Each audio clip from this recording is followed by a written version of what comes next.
C'est le roi d'Angleterre qui va rester en Angleterre. Ben oui, le roi Charles ne viendra pas en France.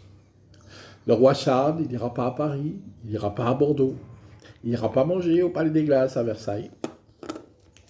Il aura peut-être droit à manger une glace, mais pas à Versailles. Et c'est une bonne chose. Par contre, on nous dit que ce sont les services de sécurité français qui ont décidé d'annuler la venue du roi Charles. Moi, je crois que ce sont les services de sécurité du roi Charles qui ont décidé d'annuler sa venue ici. Mais que ça faisait mauvais genre, surtout en ce moment, qu'on vienne nous dire que c'est l'Angleterre qui a annulé le voyage du roi Charles en France. Donc, il y a dû y avoir un arrangement en bas-feuille entre les services secrets anglais et les services secrets français pour que on laisse à la France le panache de dire que c'est la France qui a décidé, par sécurité, de ne pas faire venir le roi Charles. Parce que je crois que ça aurait eu mauvais effet sur la scène internationale, étant donné la situation, que l'Angleterre dise haut et fort et à tout le monde qu'elle ne veut pas que son roi aille prendre des risques en France. D'accord? Ça aurait jeté du discrédit à la France encore un peu plus que ce qu'il y en a déjà.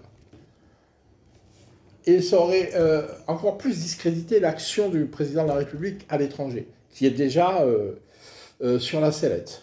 Donc voilà, donc moi, il faut faire attention aux éléments de langage et à ce qu'on nous dit. Moi, je reste persuadé, mais alors à 200%, que ce ne sont pas les Français qui ont décidé que le roi d'Angleterre ne viendrait pas en France, mais que ce sont les Anglais.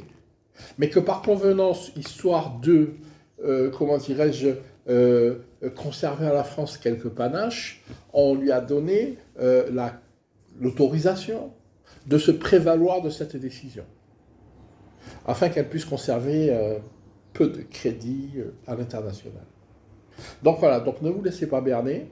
Ce n'est pas la France qui a décidé que le prince Charles ne viendrait pas.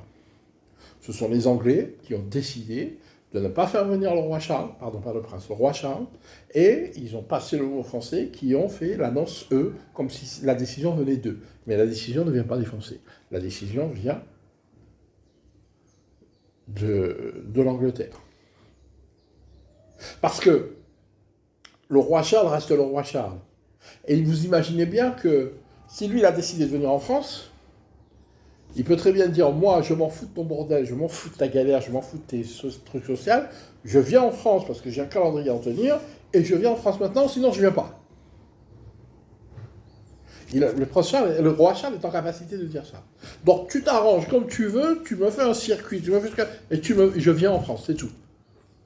Et la France aurait dû se plier à ça et prendre tous les risques pour.